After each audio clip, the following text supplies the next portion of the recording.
Hello, good morning. Isa pong magandang umaga sa ating lahat. Isang pinagpala po na umaga ng Sabado. Muli po tayo po ay magkakasama-sama at ating pong pagsalusaluhan ang mga salita ng Panginoon na makakapag-encourage po sa bawat isa sa atin na makakarinig.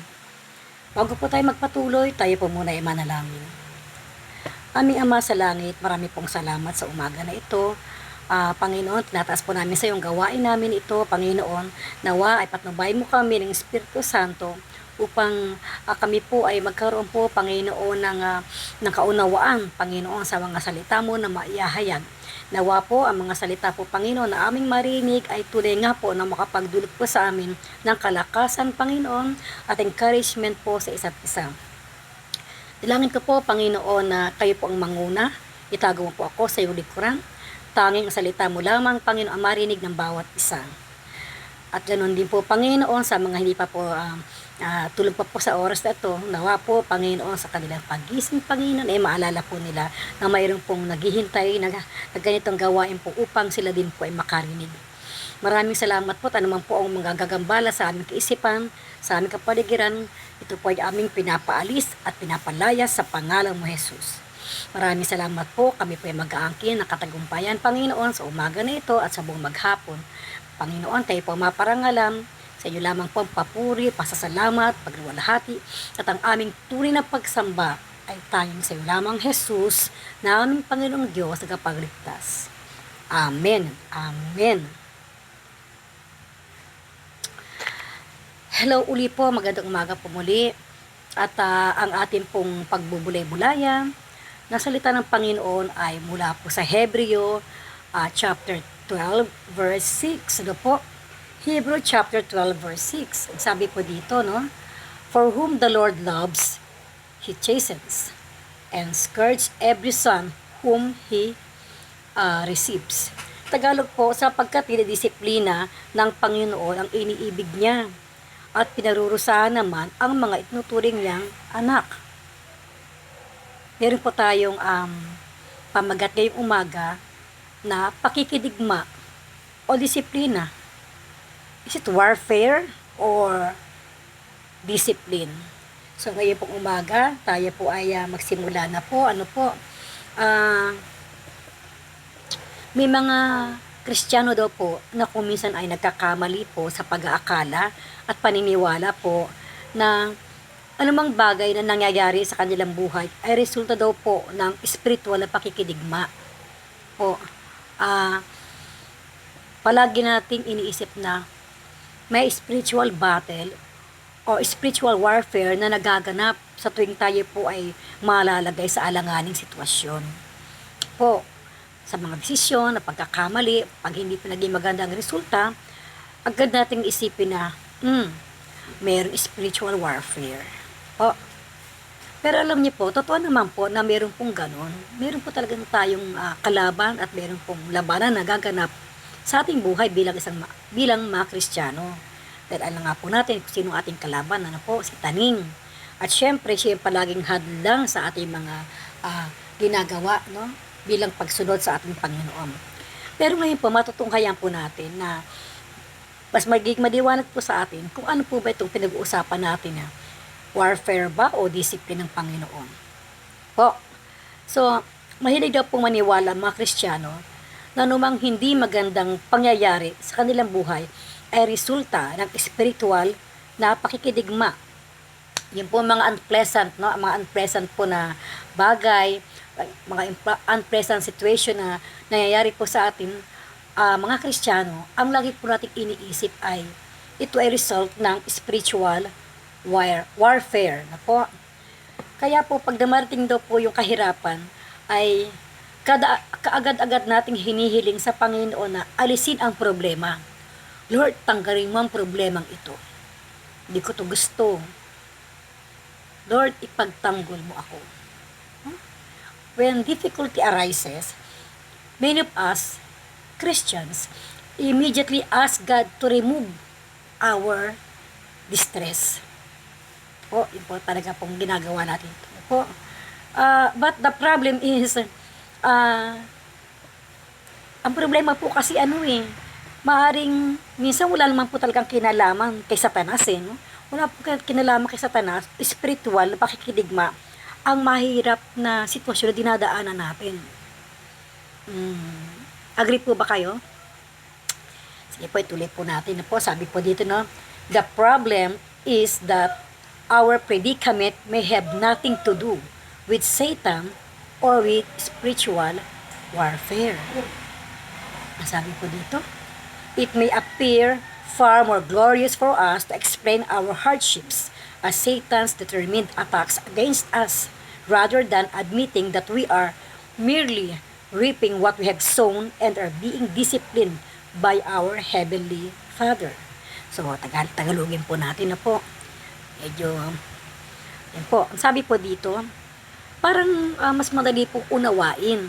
Po, mas madaling unawain na ang mga kahirapang dinadanas natin ay may mga tiyak na pag-atake ni Satanas sa halip na tanggaping inaani lamang natin ang mga bunga ng ating itinanim at tayo ay dinidisiplina ng ating Ama sa langit.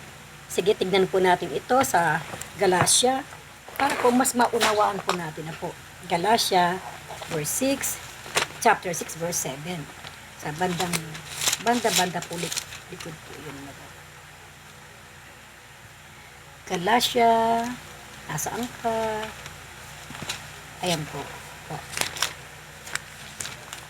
Hirap talaga nung medyo, sana po ba yun? Kung meron po kayo mga Biblia, pwede po kayong makisabay po sa akin, no? Yan, Galatians chapter 6 verse 7. Po. Ang sabi dito, huwag kayong padaya. Ang Diyos ay hindi napabibiro. Sapagkat ang lahat ng ihasik ng tao ay siya namang aanihin niya. Di po ba? What we sow, we reap. Alam niyo po, kahit nasa normal na buhay natin, syempre kung ano yung tinanim mo, yun ang aanihin mo. Hindi po tayo pwede magtanim tapos ang aanihin natin ay iba. Sige, magtanim ka ng buto ng kamatis. Kailangan maumani ka ng sibuyas. Oh, magtanim ka ng buto para magkaroon ka ng puno ng mangga. Sa mahabang panahon, 10 years, nung magkabunga po, ang lumabas po lumabas? Imposible po labasan ito naman sanas, no? Ng apple, wala naman po ganun dito.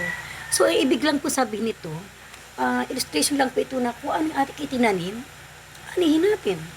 Sa buhay natin, kung tayo nagtanim ng mabuti, sa kapwa natin, time will come that we will harvest good things too. Kasi ganun po yun eh. Ganun po talaga yung kung ano ating itanim ay siya rin natin anihin. Ano po? So, tuloy po natin. Ano po? Biblia po nagsabi niyan. Ang totoo kasi, ang malimit na pinagkakamala nating pag-atake ni Satanas ay maaaring hindi po talaga yun. Ang sabi po dito, maaaring yung mga ganong pag-atake na akala natin si Satanas, ng katotohanan po nito, ito po ay maaaring mula sa disiplina ng ating Panginoon. Agree po? Kasi po, may mga bagay naman na lahat na lang ay ating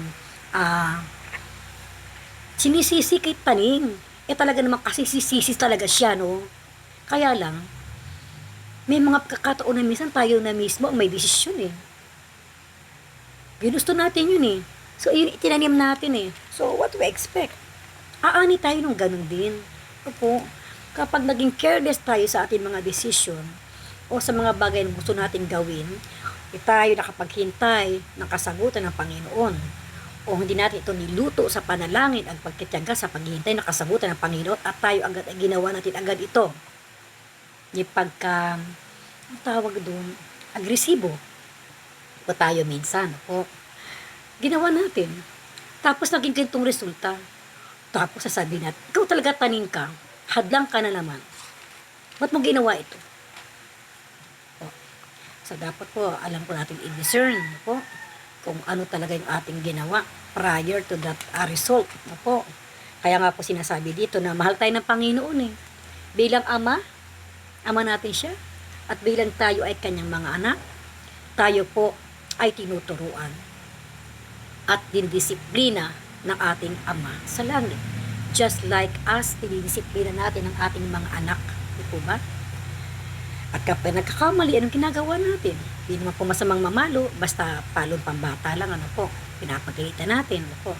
So, meron pong disiplina nangyayari po. Kung nakaligtaan natin ang ating papel bilang isang spiritual na guro, ano po, spiritual teacher or spiritual na tagapagturo, ano po, sa ating mga anak, tayo po ay nagbibigay ng mga pangaral, nahango din po sa Biblia, at bilang mga magulang, tayo pa nagtuturo ng mga mabubuting bagay para sa kanila.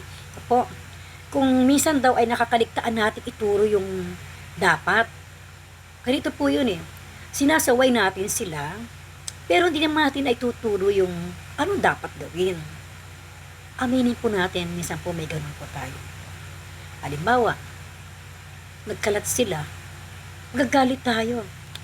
Naku, nagkalat na naman kayo, lipitin nyo yan. Tapos, pero, siguro po, hindi naman po lahat, pero kung minsan po, sa pagod, di siguro, naku, ginawang excuse, ano, hindi natin masabi niya, halika nga anak, maupo ka dito, mag-usap tayo dito. Dapat hindi mo ginagawa yan. Dapat hindi kayo kakalat. Dapat kapag naglaro ka, tapos maglaro, ibabalik mo kung saan yung hinaruan. Ayun po, no? Pero ito namang mga anak, no, kahit po kung minsan ay napagsabihan o napangaralan ng ganito, ano pong ginagawa? Gagawin nila ulit yung ayaw ng kanilang magulang. Ganun ulit, magkakalat ulit, kasi iwanan. Po, iiwanan ng gano'n na nakakapag-init ang ulo ng mga nanay, yun po, no? So, minsan, pag nauusan yung pasensya ng magulang, ano pa nangyayari? Dapa, palo, no po. So, ganun po, ganun din daw po yung ating spiritual na aspeto na po. Ang sabi po dito ay, what is often mistaken as Satan's attack may actually be chastisement from our loving Father. Pinapalo na pala tayo. Palo pala ng Panginoon, yung pagpalo pala sa atin yung para tayo ay magising sa katotohanan. Palo, parang kinakabog tayo, para, oops, mali ang ginawa mo. Lord, sorry po, kasi po, mali yung decision ko. Sorry po, hindi ko napigil, hindi ko pa nakontrol, ano, sorry po. So, pinalo tayo, para tayo ay maituwid. Huwag agad yung, si Satan kasi, alam niyo, lagi naninisi. Yun daw po lagi naninisi, ayaw pong ma-correct yun. Ibig sabihin, walang pag-amin na nagkamali ka sa sarili mo at agad kang nagtuturo ng iba. Di ba, ganun si Eva, nung siya itinukso. O, nung taning. Ano agad ang sinabi niya sa Panginoon? Ano yung dinahilan niya? Kasi itong itong ahas Di ba? O si Adam. Kasi si Eva wala nilang sabihin na kasi si ganyan. So, sabi po dito, if you have neglected your role as spiritual teacher to your children, God may allow them to fall into sin. Ito pong mabigat Kapag daw di nating nagampanan, tayo mga magulang ang pagtuturo sa ating mga anak, sila po ay maaring mahulog sa kasalanan. Dahil wala po silang disiplinang nararanasan sa atin po. So, nakakalukot po yung gano'n, na lalo na po kung ang mga magulang ay sobrang busy. Kaya, sige po, may yaya, may lola, may tagapag-alaga. Pero, come to think of it, dapat, kahit gano'n tayo ka-busy, meron po tayong panahon para sa ating mga anak, sa ating pamilya. Family is the first ministry. Alam po ba natin yun, na ang pamilya ating unang ministeryo? Dahil paano mo mapapangalagaan at ma-administer ang isang grupo na yung hinahandle o congregation kung mismo ang sarili mong pamilya ay napapabayaan mo. Di ba po ba dapat balanse? Pamilya, trabaho, pamilya, spiritual, pamilya, profession. Alam niyo ba yun na kung minsan marami pong mga anak ang nagre-rebel sa akin, dahil nga po sa ganun. Hindi daw po sapat na puro material lang ipambabanat natin na para, ayan na yung mga gadget mo, kompleto ka na, o sige, babay na, alis na ako sa work, okay, o sige, ayan, galing ka abroad, binigay mo, o masaya-masaya yung mga anak mo, no, mga pamilya mo, tapos after 1 week, balik ka naman. Alam po ninyo, naiintindihan po natin yung ganun, eh. Nagdaan din po ako nakaka-relate po ako dyan. Pero now that narito na po ako sa Pilipinas, ngayon ko po na-realize talaga na hindi pala dapat ganun. If only I could turn back the hands of time, siguro po mas pipiliin ko na lang po yung nandun po sa piling ng aking mga anak. Palang iyakan. So, ganun po, no? So, alam po niyo sinasabi po rito, if we will neglect our role as spiritual teacher to our children, then God may allow them to fall into sin. Bakit may allow? Bakit pinapayagan? Ano po? Sige po, tignan natin kung bakit. Sabi po rito, no? Maaari daw pong pahintulutan ng Diyos na mahulog sila sa kasalanan. Sabi po dito, no? Halimbawa din po, sa trabaho, sa ating mga trabaho, sa ating mga piniling trabaho po, no? Kung hindi daw tayo magiging tapat sa ating trabaho, magiging honest and committed po, ay maaari tayong ituwid ng Panginoon sa pamamagitan ng pagharap mo sa mga resulta nito. Nakakuha ka ng work, pinag-pray mo, nakakuha ka ng work, kapasok ka na, maganda na ang sitwasyon mo. Palibasa, mabait si bossing, maluwag-luwag ng kaunti. So, magpawardi-wardi. Alam niyo yung wardi-wardi. Yung bang, minsan papasok, minsan hindi, o kaya, may something na riko dito, sana po nakakalusot naman. Yun nga lang po sa time card, bandy clock, marami pong nakakapandaya po dyan. Lalo kung may mga kaibigan kayo na maagang pumasok, sasabihin, pakitime in mo na lang ako. Minsan naman nag-undertime, sasabihin sa kaibigan niya, dun sa kasama niya sa work, pag nag-time out na mamayang uwian na, time out muna ako para, kunwari, sabay tayo umuwi. Pero alis na ako ngayon kasi may pupuntahan ako. Alam mo yung mga ganun bagay, ito nagiging tapat. No, yun ay tinatanim mo, yung mga ganung pandaraya. So, aani ka ng ganun din. Huwag tayong expect the good things will come to us. Kasi ang dinadaya naman natin hindi naman sa ibang tao, sarili natin. Kasi nagtatanim ka Pag yun ay dumating harvest time, di naman silang aani, ikaw ang aani. So, ibabalik yun. Diba? Kaya dapat daw tayo ay maging matapat sa trabaho. Maaaring ituwid tayo ng Panginoon sa pamamagitan ng pagharap natin sa resulta. Bakit po? Ba't po ganun? Po?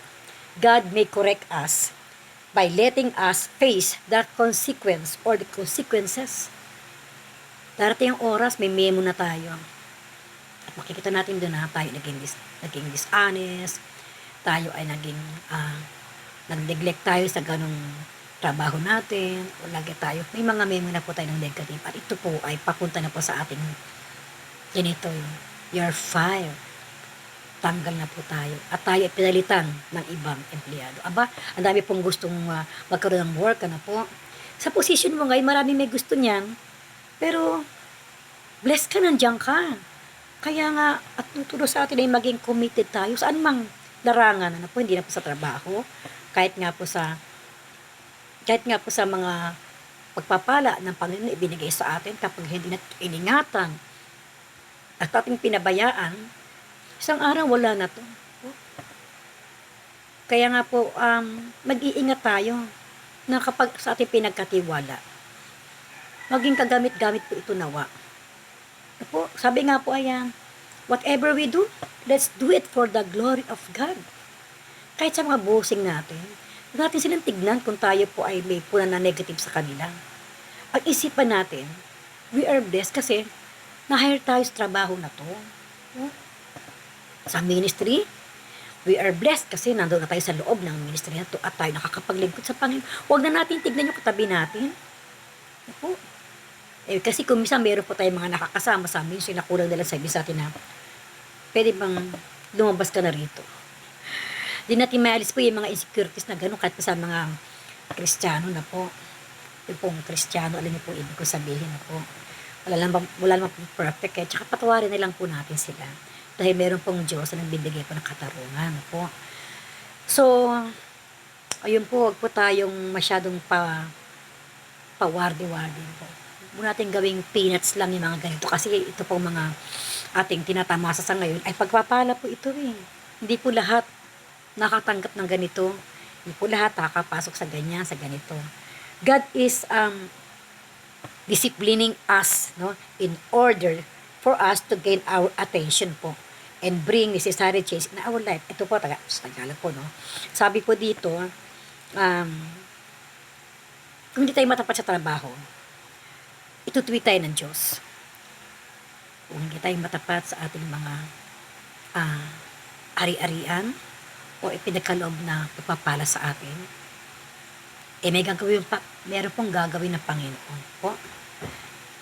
Kung ano po maging resulta ng ating pagpapabaya, magugulantang na lang tayo. What happened? Bakit nangyari ito? Po, ito na po ay resulta ng ating, o bunga ng ating ginawa. Po, kaya po, ito po yung sinasabi sa isa sa mga pagpalo sa atin ng Panginoon. Ang sabi po dito, na po, tayo daw po ay dinidisiplina ng Diyos para tawagin niya ang pansin natin, no? Papapansin ng Panginoon sa atin po, at magdala sa atin ng pagbabago para pabago yung buhay natin. Kinakailangan kasi, di po ba, God is in full, total control of our lives. Lalo na po kung tayo ay that so-called Christian po, no? So, alam natin ang salita ng Panginoon. Hindi tayo dapat dandaraya, hindi tayo dapat tamad po. Ang lahat ng ginagawa natin dapat ay mayroong kaakibat na pagsisikap at papasalamat sa Panginoon po. Lahat ng bagay ay pinagpapasalamat natin. Huwag baliwalain po. Kaya nga po, sinasabi po dito na isang kamangmangan daw na idalangin natin na alisin tayo ng Panginoon sa sitwasyon na ito. Halimbawa po, Lord, tanggalin mo sa akin to. Ayaw ko na po nito.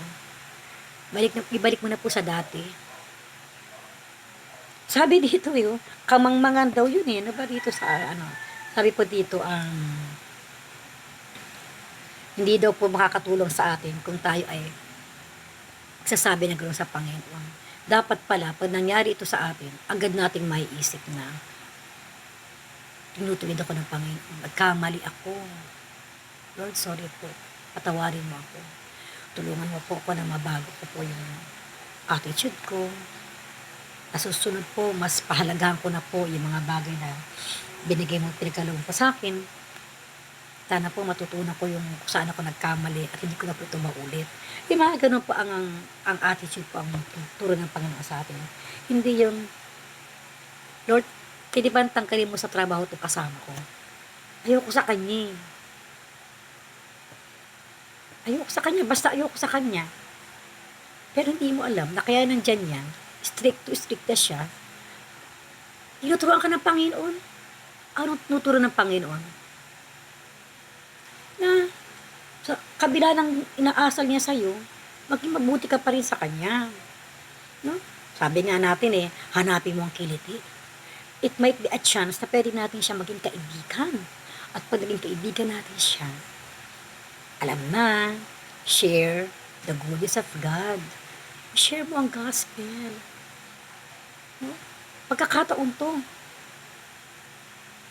Alam po ninyo, kapag pinapatulan natin lahat ng bagay na sumasalungat sa gusto natin, nagpapatalo pa tayo sa ating sarili. Hindi po ba meron tayong free will? Kaya huwag natin palaging ituro si taning. Si taning pumapasok lang yan kapag ginagawa natin yung will Lord sa buhay natin, pagkatapos ay may mga hadang-hadang. Yun, rebuke natin siya. Pero yung hindi mo naman ginagawa yung will ni Lord sa buhay mo ikaw nga nagdedesisyon sumasalungat ka nga doon sa gusto niya Tapos pag pumalpak, sasabihin mo, talagang sitanin mo, ikaw na po yun, tayo na po yun. Po. Ayun po, no? Sabi po, isang kamangmangan daw, ang idalangin natin na alisin sa atin ng Diyos ang kahirapan na ating dinadanas. Po. Difficulties in life, no? Ibig po sabihin ito, no? Yung mga nasuungan natin o napasukan natin ng mga bagay na ayaw natin po. Tayo po na disiplina ng Diyos para tawagin niya para po tawagin po niya ang pansin natin po na mabago ang buhay natin, na mapunta tayo sa pagbabago po ng ating buhay. Ayun, napakasaklap naman po na nandun na nga tayo, na nagkagano na nga, tapos hindi pa tayo nagigising sa katotohanan, tinutuloy-tuloy pa rin natin, tapos naninisi pa tayo ng kapwa natin, naninisi pa tayo ng Diyos, at sinisisi natin si Satan po. So, yun, how tragic, ano po, ano po talaga to, nakakagulat, ano po. Sabi po dito, no, hindi daw po makakatulong sa atin ang pagdisiplina ng Diyos kung ipapalagay natin palagi, ito ay gawa ni Satanas. O, kung palagi ang sasabihin mo nilang, gawa ito ni Satanas eh. Gawa ito ni Satanas sa buhay ko eh. O kaya ito na naman. Nandito na naman ako sa spiritual warfare. Ito na naman. Paano ka mapupunta ron? Hindi ka nga lumalabas sa kanalalagyan mo. No? Unang-una nag-pray ka ba? Or pinag-pray mo ba yan? At kung pinag-pray mo man ito, nag-intay-intay ka ba ng kasagutan ng Panginoon? Nakiramdam ka ba? Nagbasa ka ba ng Biblia? Kinausap ko ng Panginoon? Kasi kung hindi, at ikaw umistep agad-agad, pagkatapos, nega ang naging resulta, huwag nating sisihin si Lord. Huwag natin sisihin. Ba't mo sisihin ang Panginoon? Huwag sisihin ang Panginoon. Huwag mo na rin pagtripan si Taling. Huwag mo siyang pagtripan kasi babalikan ka niya eh. Sabihin niya, di ba free will ka? Sabi ni Taling, di ba may free will ka? Bakit nisisi mo sa akin? Pinili mo yan eh. Pinili mo na yan, nangyayari negatibo na yan sa buhay mo, papasok na ako. Papalalain kong sitwasyon, dadayain kong isip mo. Wala po. Ang sakit naman po nito na po. Hindi ko gusto po yung ganito. Kaya nga po, nangyayari po sa buhay natin, ang mga kamalian, upang tayo ay makita po natin talaga kung ano po yung ginawa o resulta ng ating ginawa. Ano po. Kaya nga po, sinasabi dito na disiplina ng Panginoon ito. Huwag na natin pala sabihin na pero naman pakikidigma sa spiritual warfare, si Taling to. Hindi po, ito po pagpalo ng Panginoon sa atin. Kung minsan ang dami pong nalilito, ito ba pagpalo? Ito ba ay gawa ni Taling? Tayo po pag-pray po natin, tsaka tayo po magbasa ng Biblia, papay po ng Panginoon sa atin kung ang sitwasyon natin sa ngayon, sinasadya na po natin gawin. Tapos yung resulta na hindi natin naging gusto, isisi natin palagi kay Taling. Tayo nga po yung gumawa nun eh.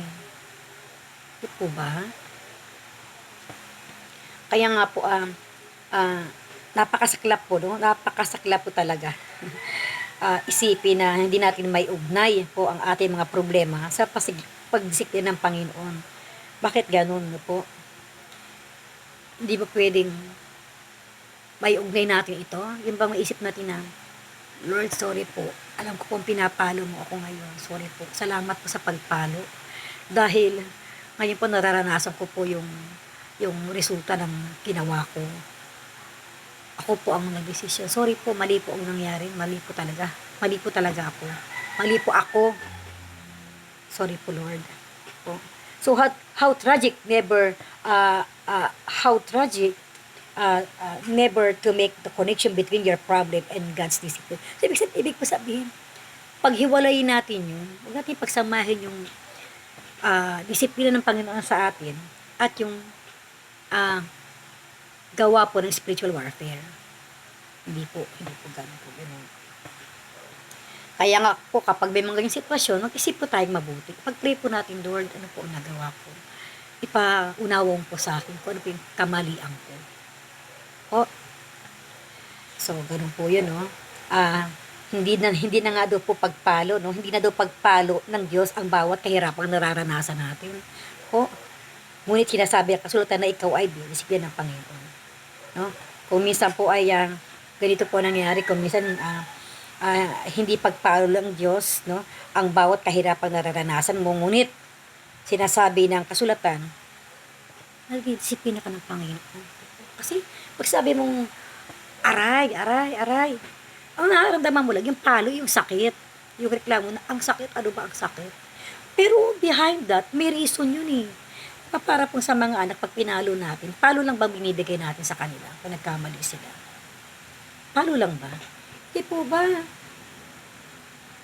Dapat pag pinalo natin sila, ipapaliwanag natin bakit kita pinalo. Alam mo kung bakit kita napalo kanina? Kasi, ganito yun. Ganito yun, ganito, ganito yun. So that, alam ng bata na mahal mo siya. At siya ay tinutubid mo at o dinidisiplina mo siya, kaya mo siya pinalo. Po, sa Panginoon po, ang pagpalo sa atin ay pagmamahal. Sa ating mga anak, no po. Pero alam po ng Panginoon kasi kung hanggang saan kaya nating tanggapin na palo, ano po. At ganoon din po sa ating mga anak, po.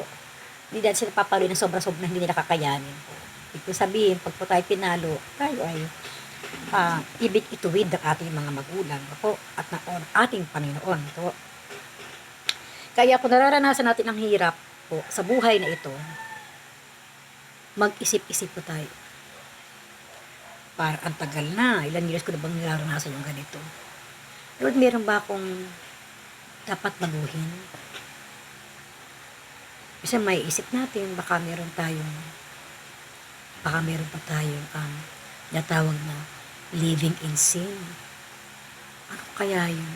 Lord, paalala mo po sa akin. O kung minsan naman, kahit alam na natin, pinipilit pa natin. At ulit-ulit tayo disiplina ng Panginoon. Po, disiplina ng militar, disiplina ng magaang, tuloy-tuloy pa rin po tayo. Ako, yun po ang delikado eh. Yun po yung talagang baka pwede na tayong pagpiestahan. Ang tanim. Opo. Opo, no? Sabi po dito, kung hindi daw po natin talaga maintindihan at maunawaan, no, ang pagdisiplina ng Diyos sa ating buhay, maari nating sisihin ang Panginoon eh. Oh. Sabi po dito, kung hindi natin naintindihan ang pagdisiplina ng Diyos, maaring sisihin natin siya sa mga nangyayari sa buhay natin na hindi niya sinasagot ang ating mga panalangin at sa hindi niya pangangalaga sa atin labang kay tanim. Parang ganito po. Lord, diba tagal-tagal ko nang nananalangin sa'yo? Pero parang di mo sinasagot. Tsaka, ba't ito nangyari? Ba't ganito nangyari sa buhay ko? Pinabayaan mo si Satan na gambalain ako. Pinabayaan mo si Satan na makapasok sa buhay ko. At naman ganun, napaka-unfair mo naman, Lord. Alam niyo po habang sinasabi ko, sisikip yung dibdib ko. Kasi hindi po natin dapat sabihin yun. Isipin man lang, nakakakilabot po, nasisihin natin ang Diyos sa sarili natin kamalian at desisyon sa buhay. Kung minsan ganito pa nakikipag-deal pa po tayo. Lord, diba mabuti ka, diba mabait ka, Diyos ka nga diba? So, alam ko na intindihan mo ko. Kahinaan ko to Tsaka ayoko magkahiwalay kami. Lord, payagan mo na kami. O kaya, Lord, ito lang kasi yung kinakabuhay namin Kung hindi ko gagawin to, kung hindi ko to dadayain, kung hindi po kikitain ko. O kaya, Lord, dapat ko tong gawin para umasenso ako.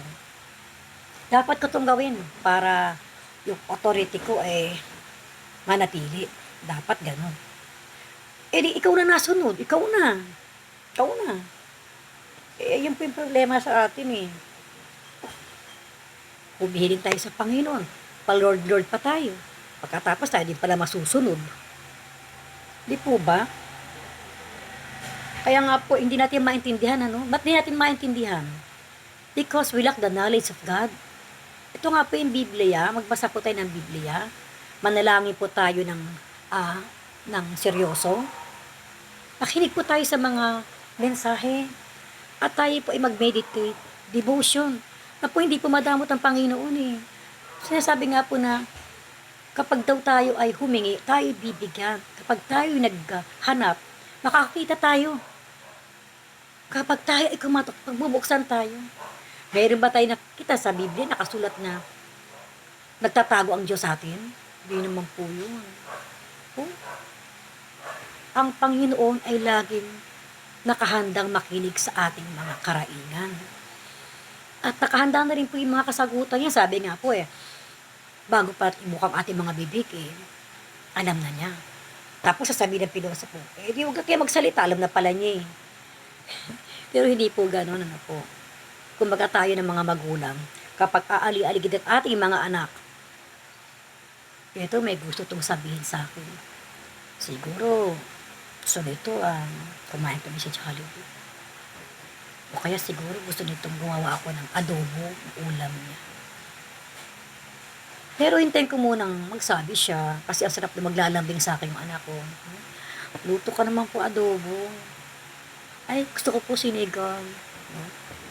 Ganun po yung mga magulang Bakit? Kasi pinapakita lamang po na sila ay nagmamahal sa atin at nagtitiwala sa atin. Ang kanilang hiningi, ibibigay natin. O, kung makakabuti, alam naman ibili mo ng chicharo ng anak mo na 2 taon lang, 3 taon lang. Ang tigas-tigas to. Kaya hindi pwede yun. Pwede na bilaukan siya. Alam niyo yung mga ganun. Sorry po, nagiging exercise lang po yung examples ko para po mas matumbok natin yung pong ibig sabihin nito.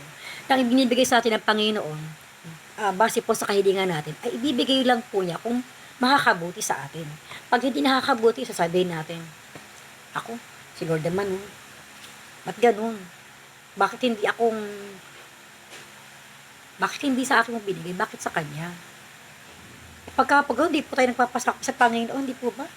Hindi natin alam ang salita ng Panginoon. Bibigyan niya sa atin ang ating anumang hilingin kung naayon sa kanyang kalooban, sapagkat ang naayon pa sa kalooban ng Panginoon ay makakabuti at the best po para sa atin. Amen? Kaya nga po huwag natin sabihin hindi sumasagot ang Panginoon. Ang Panginoon ay sumasagot sa atin. Oo, yes. Yes. Oh, pwede namang wag. No, it's a no.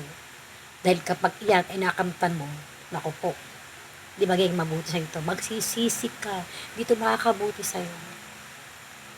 O pwede namang, wait lang. Wait lang ha.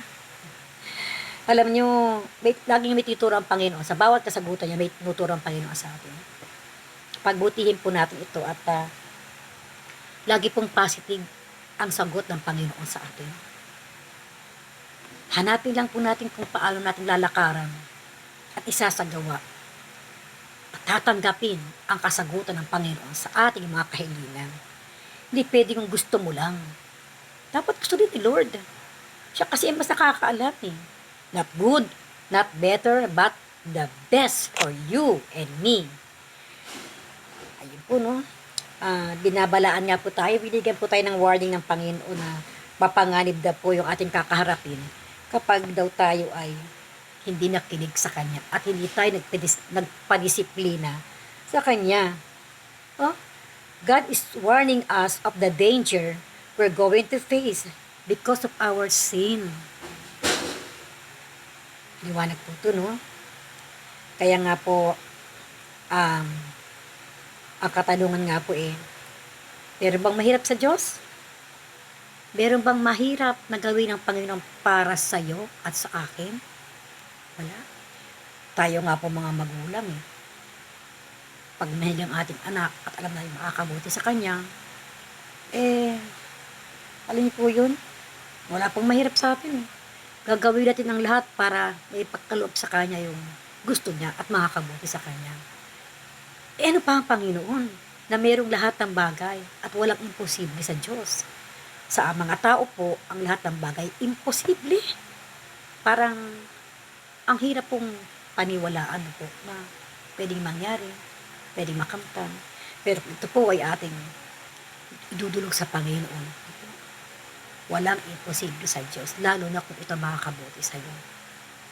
Gaano man kahirap ang sitwasyon mo ngayon, saan ka man nasuot na sitwasyon ng buhay mo, kapatid, may pag-asa ka. Hindi ka nilagay ng Panginoon dyan ikaw ang sumuot dyan. Hindi niya ginustong mapunta ka dyan. Pinili mo yan. Kaya ang Panginoon ay nangungusap ngayon sa'yo na kung ibig mong makalaya, ibig mong makawala at mabuhay ng may pag-asa at masaya, tumawag ka sa Panginoon. Manampalataya ka na ang lahat ng bagay ay kaya niyang gawin para sa iyo, para sa akin.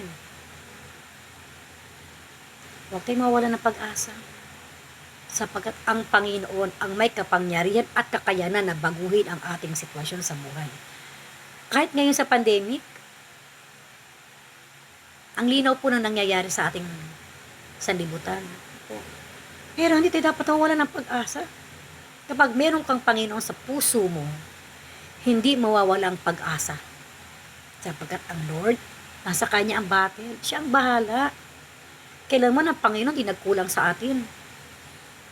O ba? Siya ang ating healer. Siya ang ating provider. O? Kahit sa mga naguguluhan ngayon ng pag-iisip, ang Panginoon po ay nag-offer ng kapayapaan. Ang kapayapaan po nagmumula sa Kanya, hindi po galing sa sanlibutan na ito. Hindi po siya pumapalya eh. Hindi po siya nagfe-fail po.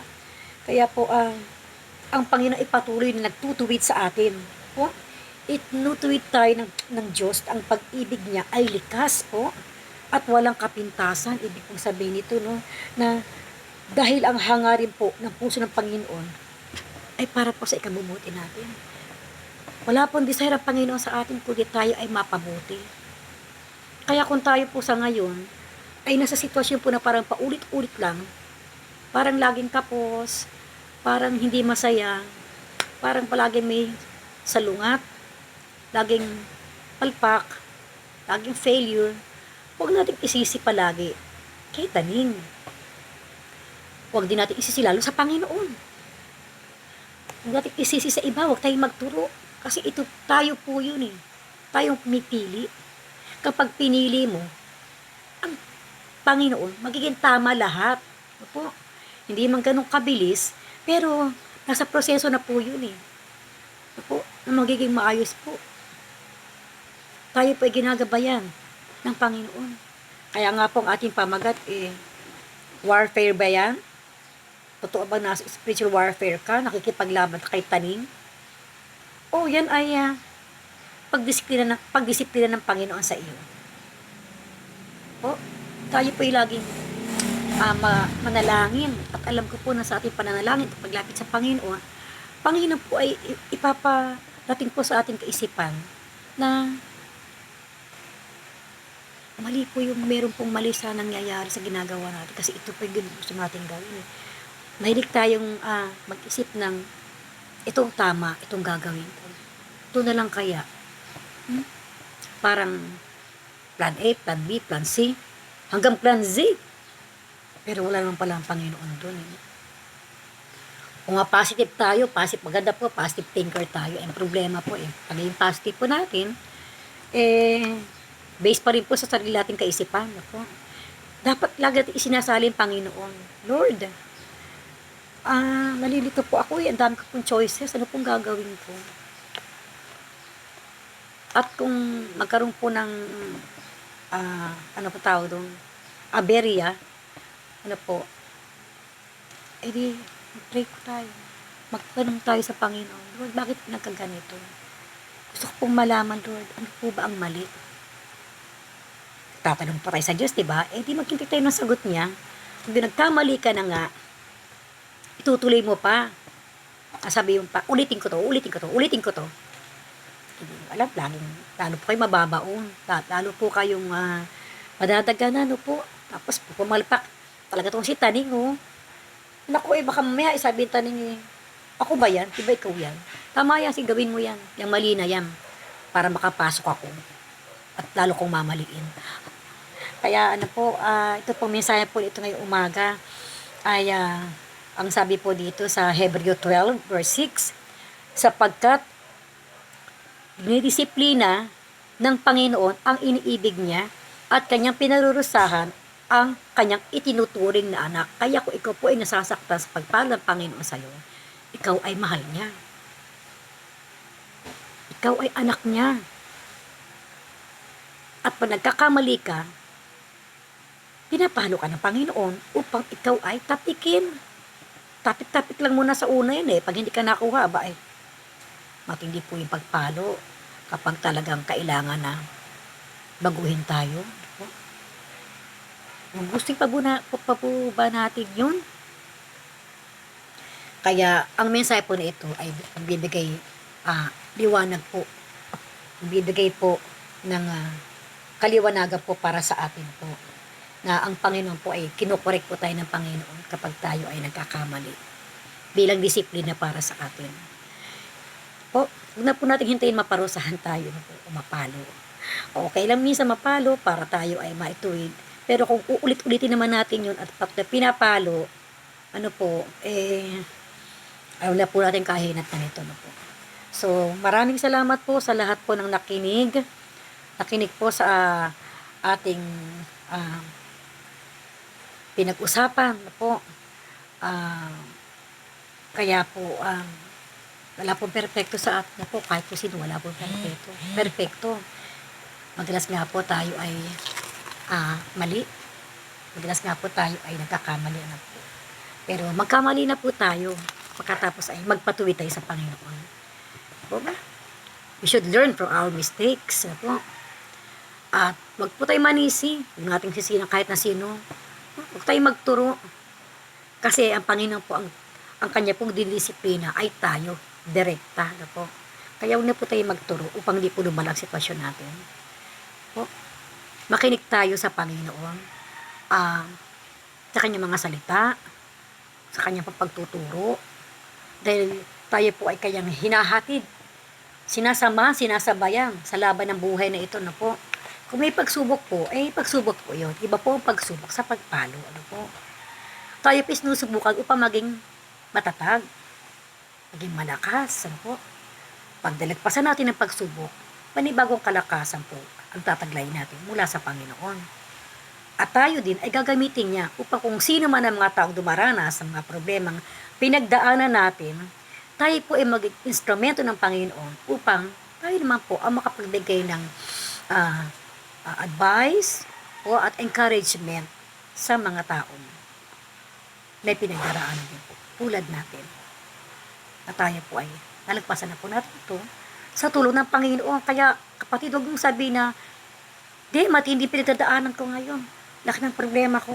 Sobra naman kung pagsubok ito. Alam niyo po, mga kapatid, mga kaibigan, doon pa papasok sa atin ang wisdom. Ito ba ay pagsubok? Ito ba ay pagpalo na? Tanungin po natin ang Panginoon at sasagutin po niya kayo.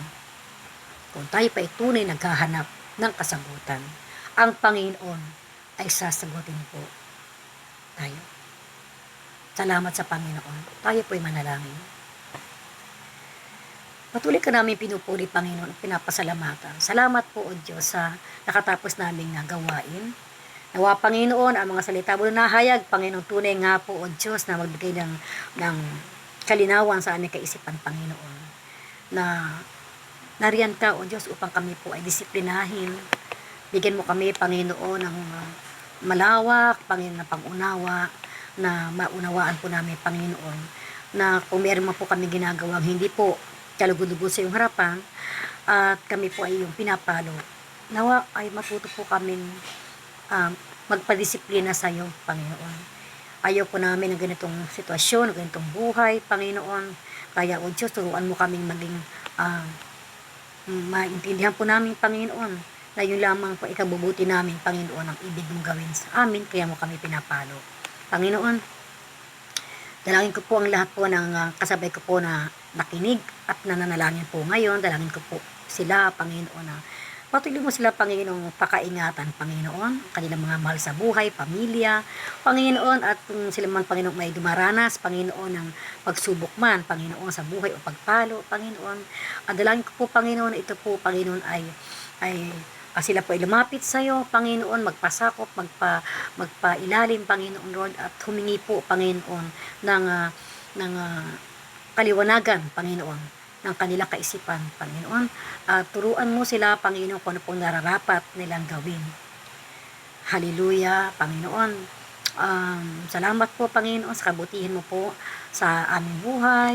At Panginoon, salamat din po sa gawain ito na pinagpapatuloy mo, Panginoon. Salamat po, Panginoon, nawa marami po ang makapakinig ng iyong mga salita. Bagamat simple lamang po, Panginoon, ang munting gawain na to, Panginoon. Alam ko po na ikaw po ang may kapangyarihan at kakayahan po. Ito po'y palawakin at palawigin, Panginoon, na marami pa po makikinig, Panginoon, na wala po ito po ay wala pong halong anuman, Panginoon, maliban lamang sa ito po ay ginagawa po, Panginoon, bilang isang ministeryo at for your glory. Maraming salamat po sa strength, maraming pong salamat sa provision, sa kapayapaan, Panginoon, maraming pong salamat sa lahat-lahat. Muli, binabalik po namin sa iyo ang karangalan, pasasalamat, pagwalahati, at ang aming tunay na pagsamba ay tanging sa iyo lamang, Panginoong Jesus, aming kapagligtas. Amen. Amen. Praise God. Maraming salamat po, mga kapatid. Muli po, sana po ay pagbulay-bulayan po natin ang bawat mensahe po na ating narinig, Panginoon, sa ministeryo na ito. At sana po ay ma-share din po ninyo ito. Like and share po para po marami pong maabot po ito. Ito po ay sa Panginoon, hindi po ito sa akin. Hindi po ito kay kanina. Ito po sa Panginoon po. Kaya po, marami pong salamat sa pangalan ni Jesus. At pagpalain po tayong lahat. So, ulitin po, God bless you all. God bless you all. Marami pong salamat. In Jesus' name, Amen.